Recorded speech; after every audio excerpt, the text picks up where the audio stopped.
আজকের এই সাংবাদিক সম্মেলনে উপস্থিত আছেন প্রাক্তন কেন্দ্রীয় মন্ত্রী তথা প্রদেশ বিজেপির কোর কমিটির সদস্য সুশ্রী প্রতিমা ভৌমিক মহোদয়া। উপস্থিত আছেন প্রদেশ বিজেপির মুখ্য প্রবক্তা শ্রী সুব্রত চক্রবর্তী মহোদয়। আজকের এই সাংবাদিক সম্মেলনে প্রথমে সুব্রত চক্রবর্তী পড়বেন, পরে মাননীয় প্রাক্তন কেন্দ্রীয় মন্ত্রী সুশ্রী প্রতিমা ভৌমিক মহোদয় আপনাদেরকে সম্বোধন করবেন। সমস্ত সাংবাদিক বন্ধুদের আন্তরিকভাবে শুভেচ্ছা জানাই এবং এখানে আসার জন্য অভিনন্দন জ্ঞাপন করছি। আজকের এই সাংবাদিক বৈঠকে আমার সঙ্গে উপস্থিত রয়েছেন মাননীয় প্রাক্তন কেন্দ্রীয় প্রতিমন্ত্রী, ভারতীয় জনতা পার্টির বরিষ্ঠ নেতৃত্ব, কোর কমিটির সম্মানীয় সদস্য শ্রীমতী প্রতিমা ভৌমিক মহোদয়া এবং মিডিয়া ইনচার্জ সুমিত সরকার মহোদয়। শুরুতেই আমরা অত্যন্ত দুঃখের সঙ্গে জানাচ্ছি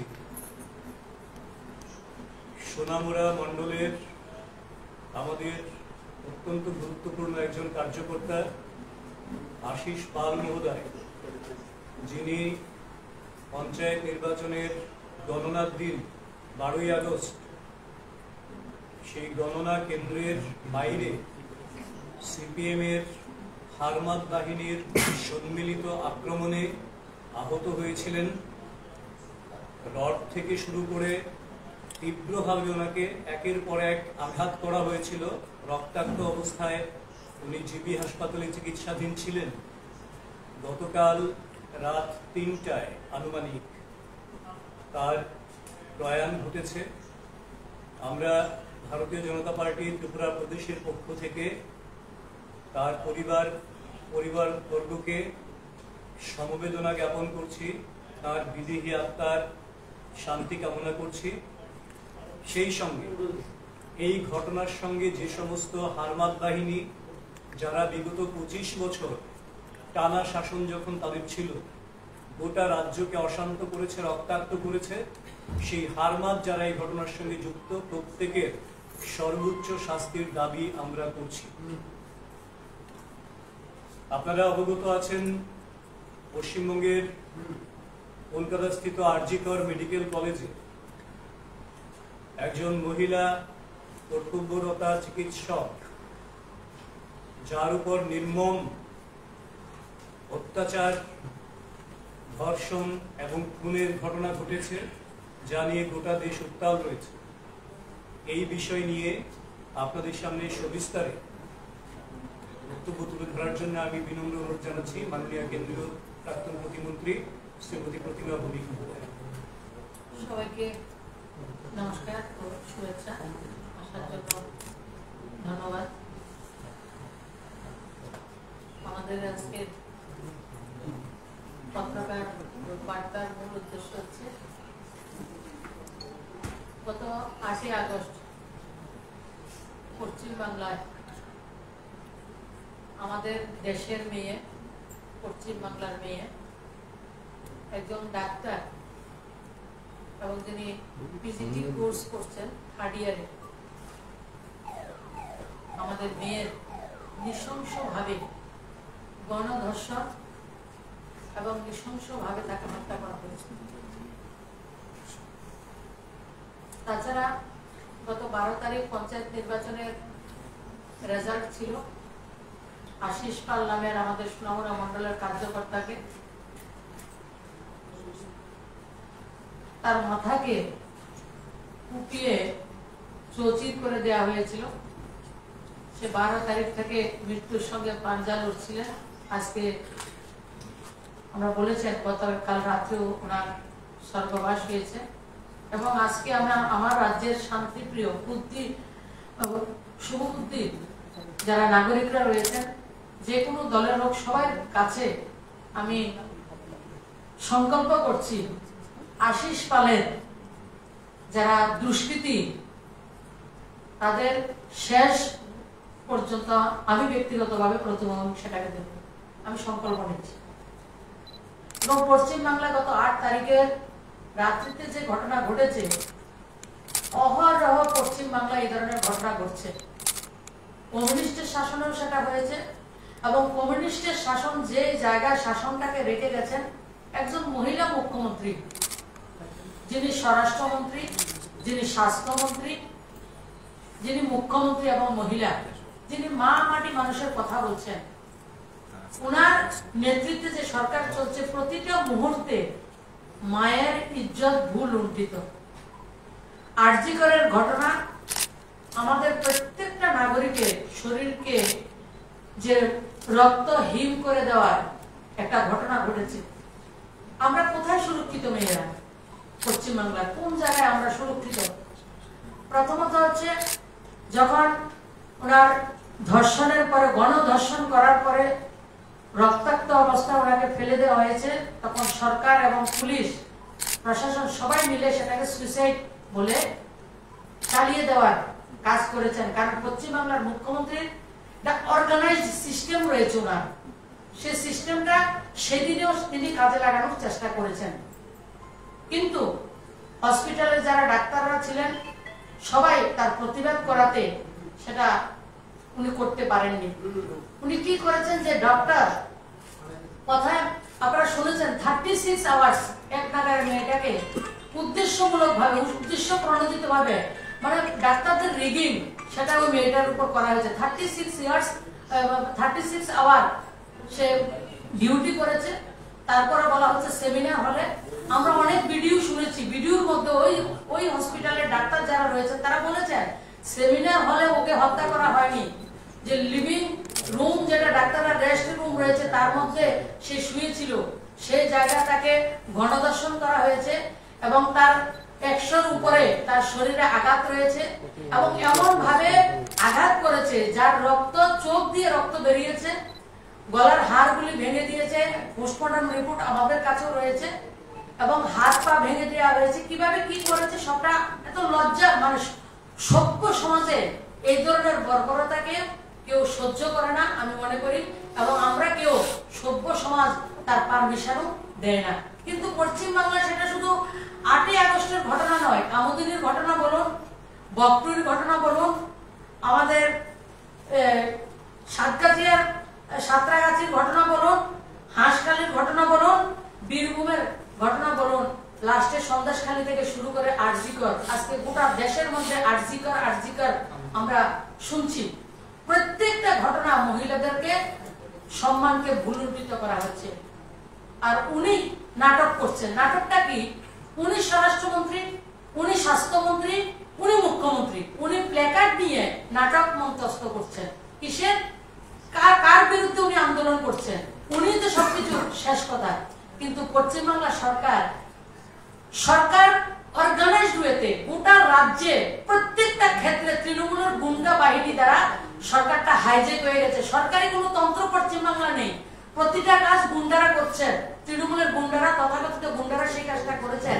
আমরা লক্ষ্য করেছি যখন আরজি করের ডাক্তাররা আন্দোলন করছেন, ভারতীয় জনতা পার্টির কার্যকর্তারা একটা মেয়ের যে জাস্টিসের জন্য আন্দোলন করছেন, তখন তাদেরকে উপর আক্রমণ করা হচ্ছে এবং পুলিশের গাড়ি দিয়ে বিজেপির একজন কার্যকর্তাকে গাড়ির চাকার তলায় তাকে ছুঁড়ে ফেলা হয়েছে। এছাড়া 7,000 তৃণমূলের গুন্ডাকে দিয়ে আরজি করের যাতে সমস্ত ধরনের যত ধরনের প্রুফ ছিল, এভিডেন্স ছিল, প্রমাণকে লুপাট করার জন্য অর্গানাইজড ওয়েতে কি সুন্দর ক্রাইম করেন। মহিলা ক্রাইমের কুইন, মুখ্যমন্ত্রী বললে ভুল হবে, ক্রাইম কুইন, ক্রাইম অর্গানাইজড ওয়েতে উনি 7,000 লোককে পাঠিয়েছেন এবং বেছে বেছে তৃণমূলের গুন্ডাদেরকে পাঠিয়ে সমস্ত যে প্রুফ রয়েছে, এভিডেন্স রয়েছে, প্রমাণপত্রকে লুপাট করার কাজ একটা মুখ্যমন্ত্রী উনি করেছেন। আর উনি নাটক মন্ত্রস্থ করছেন যে উনি নাকি মেয়েটার জাস্টিস চাইছেন। উনি কি বলছেন? মেয়েটা থেকে ফেরত দিতে পারবে না, 10 লক্ষ টাকা দিয়ে দেবে। পশ্চিমবাংলার ক্যাটাগরি হয়েছে কাকে কিভাবে র্যাপ করলে, কিভাবে মেয়েদের সম্মান নষ্ট করলে কত টাকা হবে উনি বেঁধে দিয়েছেন। একটা মহিলা, এজ এ মহিলা হিসাবে আমি আজকে লজ্জিত যে একটা মহিলা এভাবে মহিলাদের উপর অত্যাচার হলে এই ধরনের ব্যবহার উনি করতে পারেন। এটা আজকে গোটা দেশ, শুধু রাজ্য নয়, ওই মেয়েটা বাংলার মেয়ে নয়, গোটা দেশের মেয়ে। সমস্ত দেশ, সমস্ত ডাক্তাররা যারা ভগবান হিসেবে আমরা জানি, সেই জায়গায় উঠে দাঁড়িয়েছেন। এবং আরেকটা নাটক, আরজি করের যিনি সুপার সন্দীপ ঘোষ, ওনাকে 4 ঘন্টার মধ্যে ওকে টার্মিনেট করা হয়নি, সাসপেন্ড করা হয়নি। উনাকে ট্রান্সফার করা হয়েছে আরজিকর থেকে ন্যাশনাল ইনস্টিটিউট আরো বড় হসপিটালে উনি তাকে গিফট করেছেন, উনাকে পুরস্কৃত করা হয়েছে। পশ্চিম বাংলা এই ধরনের ক্রাইম হলে লোকদেরকে পুরস্কৃত করা হয়, ওটার প্রুফ উনি নিজে মুখ্যমন্ত্রী নিজে করেছেন, তাকে পুরস্কৃত করা হয়েছে। আর যারা বিরোধিতা করছেন তাদেরকে কি করা হচ্ছে, 42 জন ডক্টরকে পশ্চিম বাংলার প্রত্যন্ত গ্রামে তাদেরকে ট্রান্সফার করা হয়েছে। আর 200-র উপরে যারা বিভিন্ন ধরনের পোস্ট টুইট করেছে, পেজে সেগুলিকে লাইক করেছে, সমস্ত অংশের নাগরিক যারা করেছেন, স্বতঃস্ফূর্ত ভাবে যারা নেমে এসেছেন, তাদেরকে ফোন করে করে তৃণমূলের গুন্ডারা ফোন করে করে জানের হুমকি দিচ্ছে, হুমকি দিয়ে তাদের টুইটগুলি ডিলিট করার জন্য কাজ করছেন। এই হচ্ছে পশ্চিমবাংলার সার্বিক পরিস্থিতি। আজকে শুধু একটা মেয়ের জাস্টিসের জন্য নয়, আমার বোন, আপনার বোন, প্রত্যেকটা বাবা তার মেয়ে নিয়ে চিন্তিত, প্রত্যেকটা ভাই তার বোন নিয়ে চিন্তিত, প্রত্যেকটা পুরুষ লোক তার স্ত্রীকে নিয়ে চিন্তিত, প্রত্যেকটা পুরোটা সমাজ, গোটা সমাজ আজকে চিন্তিত পশ্চিম বাংলার এই বর্বরচিত কাজের জন্য। আর পশ্চিম বাংলার যে সরকারটা চলছে, গোটা সরকারটা একটা তালিবানি সরকার। 2021 থেকে আমি পশ্চিম বাংলা সংগঠনের সঙ্গে ওতপ্রোতভাবে যুক্ত রয়েছি। প্রত্যেকটা জায়গায় আজকে আরজিকরের ঘটনা আমরা জানি, কামদুনি ঘটনা জানি, সন্দেশখালী জানি, হাঁসখালী জানি, প্রত্যেক দিন প্রতিনিয়ত অর্গানাইজড ওয়েতে হাজার হাজার সমস্যা তৈরি হচ্ছে।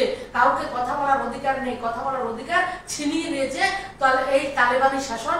পশ্চিমবাংলার সমস্ত শাসন ব্যবস্থাটা তালেবানি কায়দায় পরিচালিত হচ্ছে, তৃণমূলের গুন্ডা দিয়ে।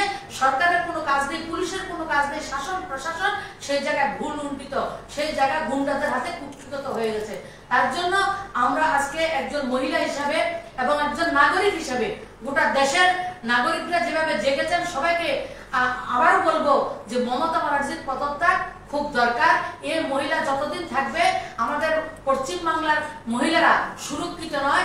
আমরা মা যে সমস্যা উনি ডেলি তৈরি করছেন, সেটা প্রতিনিয়ত উনি আরো উত্তর সেই ক্রাইম উনার বৃদ্ধি পাচ্ছে। সেই কাজটা আমাদেরকে দেখতে হবে। আরেকটা নাটক উনি করেছেন, মেয়েটা যখন মারা গেছে বলছে সেটা সুইসাইড। তার মা বাবাকে দেখতে দেওয়া হচ্ছে না, একটা ডক্টর মেয়ে, মা বাবাকে দেখতে দেওয়া হচ্ছে না। 2-3 ঘন্টা বাদে দূর থেকে মেয়েটার ছবি তোলা হয়েছে এবং তাড়াতাড়ি করে তার বডি দিয়ে শেষকৃত্য কিভাবে করা যায় সেই কাজগুলি ওনারা করেছেন। কি কি হাত কিভাবে ভেঙেছে, কিভাবে বাঘকে মুখে চাপা দেওয়া হয়েছে, কি কি করেছে, সমস্ত অডিও রেকর্ডিং এর মাধ্যমে আমরা সবাই জেনেছি। সেটা সভ্য সমাজে, বললাম তো, শরীরের রক্ত হীন করে দেওয়ার মতো ঘটনা পশ্চিম বাংলায় ঘটেছে। যে বাংলা, আমাদের বাংলা স্বাধীনতা সংগ্রামের প্রতিনিধিত্ব করেছে, যে বাংলা কৃষ্টি, সভ্যতা, সংস্কৃতিতে পৃথিবীর মধ্যে উৎকৃষ্ট জায়গা ছিল, সেই বাংলাকে আজকে সর্বসার করে দিয়েছেন, লজ্জিত করেছেন এই মুখ্যমন্ত্রীর নেতৃত্বে। তাই আজকে আপনাদের মাধ্যমে গোটা সমাজের কাছে আমি আর্জি করে রাখছি যে মমতা ব্যানার্জির অতি সত্বর ওনাকে পদত্যাগ করা দরকার। এবং উনি, আমরা দেখেছি শেখ শাহজাহান যে সন্দেশখালীর ঘটনায় বিধানসভায় দাঁড়িয়ে কিভাবে একজন গুন্ডাকে সেভ করা যায়, প্রত্যেকটা মুহূর্তে অর্গানাইজড ওয়েতে গুন্ডাদেরকে উনি সংরক্ষণ দিয়েছেন। গুন্ডা সংরক্ষণ চায় না, মানুষ বাক স্বাধীনতা চায়। মানুষ যারা বলছেন সংবিধান, Rahul Gandhi and company, India জোটের কোম্পানি, আপনার ডেরিক ওবরয়, মহুয়া মিত্র, ওরা কোথায় আজকে? যারা কথায় কথা সংবিধান নিয়ে কথা বলছেন, যারা সংবিধানে কয়টা পেজ আছে, কয়টা ধারা আছে সেটা জানেন না, একটা নোটবুক বুকে নিয়ে সংবিধানের নাটক করছেন। সংবিধান কার? যে মেয়েটার ধর্ষণ হয়ে, গণধর্ষণ হয়েছে, মৃত্যু হয়েছে, তার জন্য সংবিধান নয়। সংবিধান কাদের জন্য? একটা ওবিসি বর্গের মেয়ে। সংবিধান কাদের জন্য? আজকে রাহুল গান্ধী বলুন, আজকে যিনি मैं लड़की हूं लड़ सकती हूं, যে প্রিয়াঙ্কা বাড্রা কথা বলেন, ওনার লড়কিওয়ালা জবাব কোথায়? যখন ইন্ডিয়া জোটের সরকার দ্বারা অর্গানাইজড ওয়েতে ক্রাইম হয়, তখন ইন্ডিয়া জোটের কোনো নেতার কথা বেরো না। তারা সব সময় একটা বর্গের জন্য কাজ করেন, সব সময় ভোটের রাজনীতি করেন, তারা মানুষকে তুষ্টিকরণের রাজনীতি করেন, এপিসমেন্টের রাজনীতি করছেন। তার জন্য ওয়েস্ট বেঙ্গলে যে এত বড় একটা ক্রাইম হয়েছে, রাহুল গান্ধী বলুন, প্রিয়াঙ্কা গান্ধী বলুন, আজকে যারা ইন্ডিয়া জোটের অখিলেশ যাদব বলুন, প্রিয়াঙ্কা চতুর্বেদী বলুন, কোনো জয়া বচ্চন, যারা লম্বা লম্বা কথা বলছেন, একজনের কিন্তু কথা আমরা শুনতে পাচ্ছি না। তারা ভারতবর্ষকে, গোটা দেশের মধ্যে পশ্চিমবাংলা যেভাবে শাসন চলছে, এই ধরনের শাসন তারা চান। এবং কংগ্রেসে যারা নেতৃত্ব রয়েছে, তারা কখনো গোটা ভারতবর্ষ নিয়ে রাজনীতি করেননি, তারা সার্টেন সমাজকে নিয়ে রাজনীতি করেছেন এবং ভারতবর্ষকে তারা সবসময় চায় অস্থিরতা থাকলে তার রাজনীতি করতে পারবেন। তাই আজকের এই ঘটনায় প্রমাণিত হয় যে উনি অর্গানাইজড ওয়েতে কতগুলি কাজ করেছেন, যে পুষ্পডাম থেকে শুরু করে সমস্ত কিছুতে উনি সেটাকে বাধা দানের চেষ্টা করেছেন এবং যাতে মেয়েটা জাস্টিস না পায় তার সমস্ত রকম ব্যবস্থা করেছেন। এবং আমরা আশা করি সিবিআই এসে, কিন্তু ওনারা তো অনেক প্রমাণ লুপাট করেছেন, তারপর আমরা আশাবাদী আমাদের মেয়ে জাস্টিস পাবে। এবং আমরা আজকের এই সাংবাদিক সম্মেলনের মাধ্যমে জোরদার ভাবে আবেদন রাখছি মমতা ব্যানার্জির বিরুদ্ধে গণ অভ্যুত্থানের মাধ্যমে হলো ওনার সরকারের পদত্যাগ করা, ওনার সরকার থেকে পদত্যাগ করা পশ্চিম বাংলার ভবিষ্যতের জন্য খুব দরকার, সেটা আমি মনে করি। আপনাদের জন্য প্রশ্ন থাকে বলতে পারেন। Subscribe to Tripura Info and press the bell icon so that you never miss any latest updates and news on Tripura.